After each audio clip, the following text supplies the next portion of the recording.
одну рельсу. Вот так, все аккуратненько. Паспорт и черная гелевая ручка – это все, что допускается на входе у металлоискателя. Все остальное должно быть скрыто в уме, а не в карманах.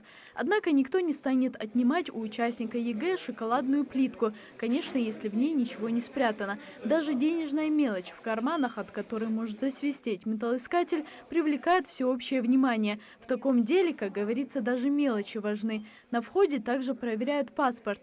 Уловок у экзаменуемых всегда уйма, но с каждым годом их становится меньше, заметили организаторы ЕГЭ. Воспользоваться уже практически нереально стало. Нереально стало воспользоваться. Бывают шпаргалки, но тоже маленький процент, что можно воспользоваться шпаргалкой, потому что действительно все видно, все заметно.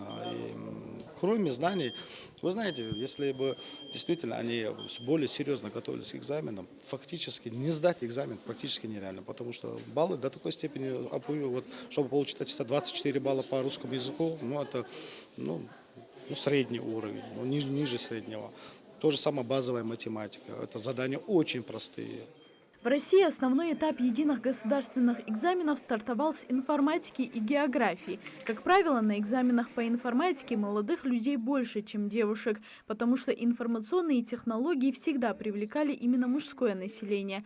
В том числе и Асхаб Магомаев, выпускник 5-й Сунжинской школы. Какой вуз будет поступать и в какой географической точке он будет находиться, будущий абитуриент пока не знает, но точно намерен обучаться программированию. В школе готовились, учителя занимались с детьми и на уроках, и проводили дополнительные занятия в неурочное время.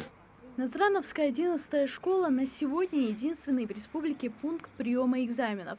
102 человека сдают информатику, в том числе 18 выпускников с ограниченными возможностями. А на географию заявлено около 20 участников ЕГЭ. Во всех 10 аудиториях, подготовленных для проведения экзамена, установлены новые широкоугольные камеры с функцией наезда и отъезда.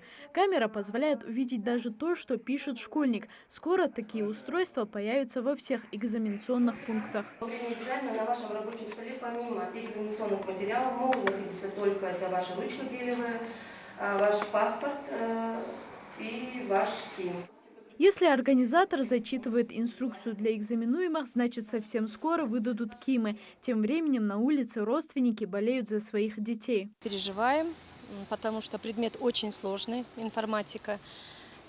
Проходной балл высокий, 40 баллов проходной. Но нам предмет нужен, потому что мальчик поступает в Москву, в Бауманку. Планируем поступить в технический вуз. Надеюсь, что все будет хорошо.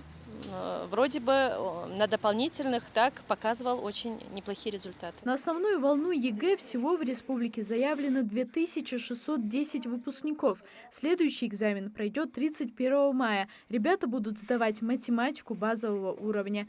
Залина Могушкова, Магомед Дидигов, Новости 24.